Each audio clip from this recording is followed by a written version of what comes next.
So, to start off with, there was some confusion as to what this movie was even called, and I think that's kind of indicative of some of the aspects of this film. But yeah, we're going to be talking about the Birds of Prey and the Fantabulous Emancipation of One Harley Quinn, which was also rebranded by theaters, though this is not the actual name of the film, as Harley Quinn Birds of Prey. So yeah, let's jump right into that. My quick thoughts on this are that the film isn't as bad as I initially thought it would be. I actually thought it would be a lot worse considering I didn't really hear much about the film and assumed not a lot of people were watching it for some reason or another. And yeah, so I will say that it is a better film than I thought it was. That being said, I didn't have any expectations at all for this film, so it could just be that I was pleasantly surprised in that aspect. But this is definitely not one of my favorite films from the DCEU at this point, and that is saying something because there haven't been that many high quality films within the DCEU to begin with.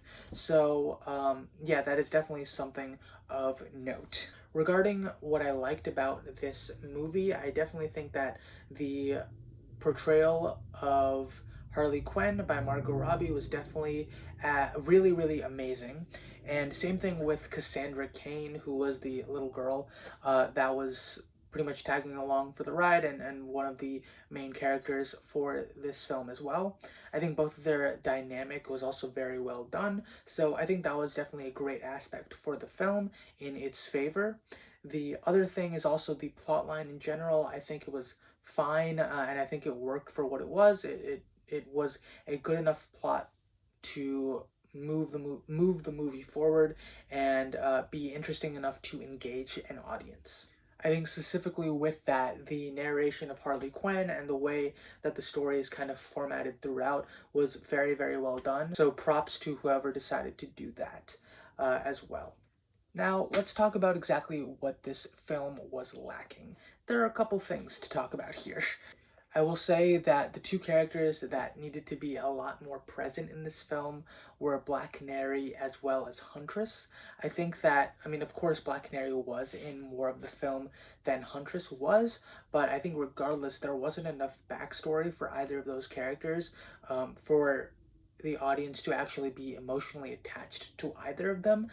I think that they seem to be two of the most interesting characters in the story apart from Harley Quinn herself.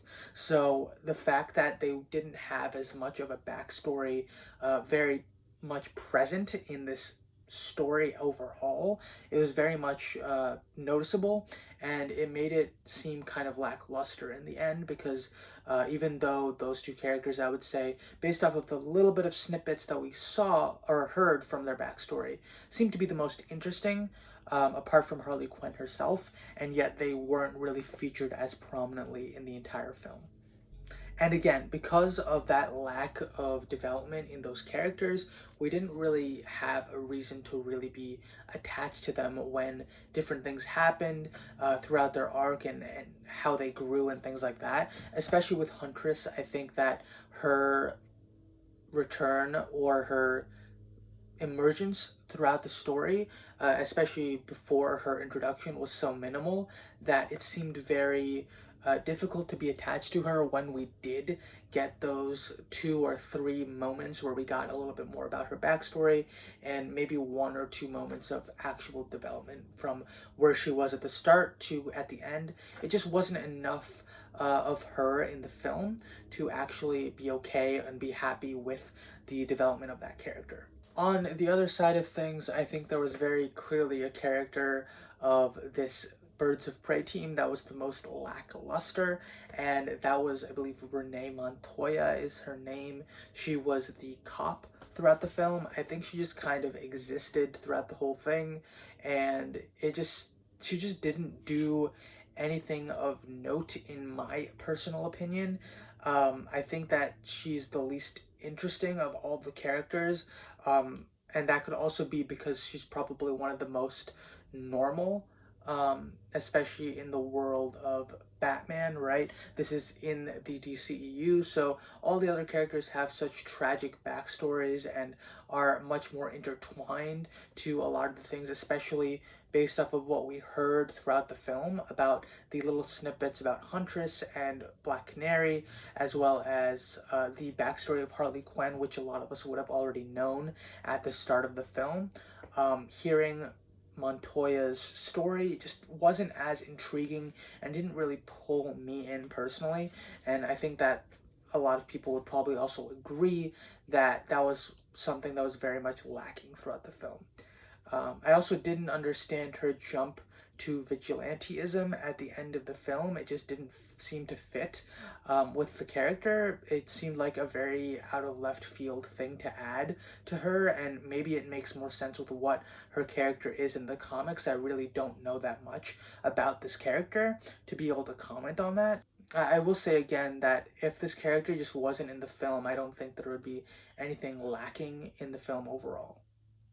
Also, I do believe that her presence, especially at the point in time where she fought Harley Quinn, while completely wasted, kind of just made Harley seem a lot less of a threat and a lot more incapable because she was completely outmatched by someone who wasn't within their full faculties at that moment. So I thought that overall that just was to the detriment of the film, especially that scene.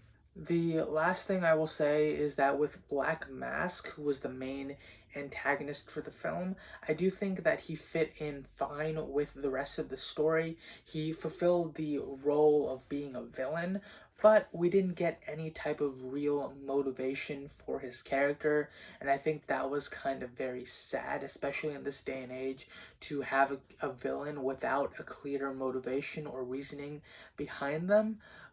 He just seemed like a guy trying to be the Joker on some sense because he was acting insane and being really weird.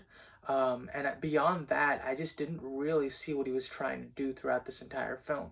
Of course, he was trying to get his hands on the diamond throughout the film, but that didn't really seem like anything beyond I just want it for the hell of it.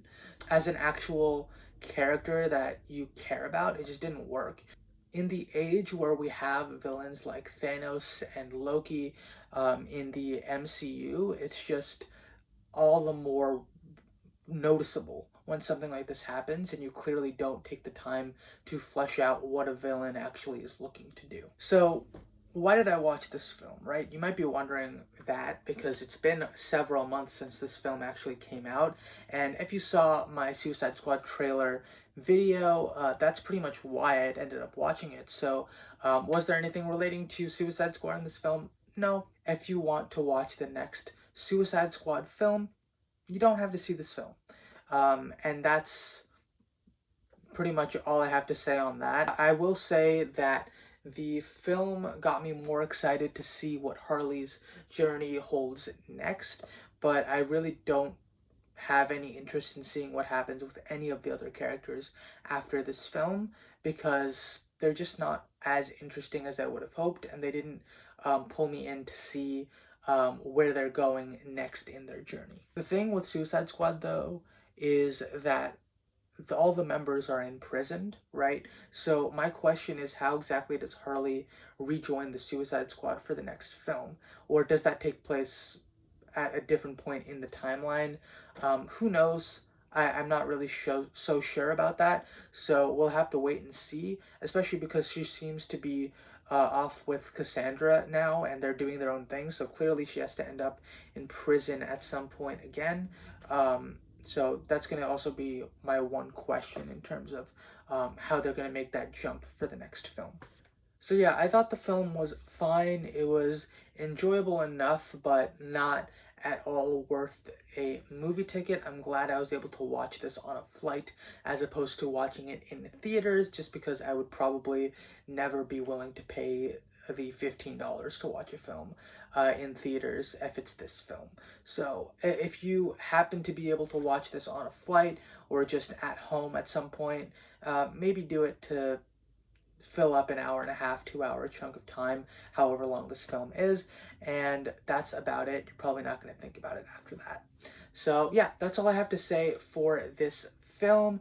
Let me know your thoughts if you have watched this film yourselves.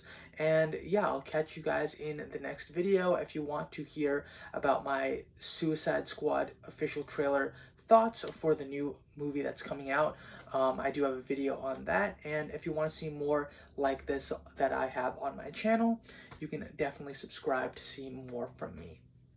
Catch you guys in the next one. Bye.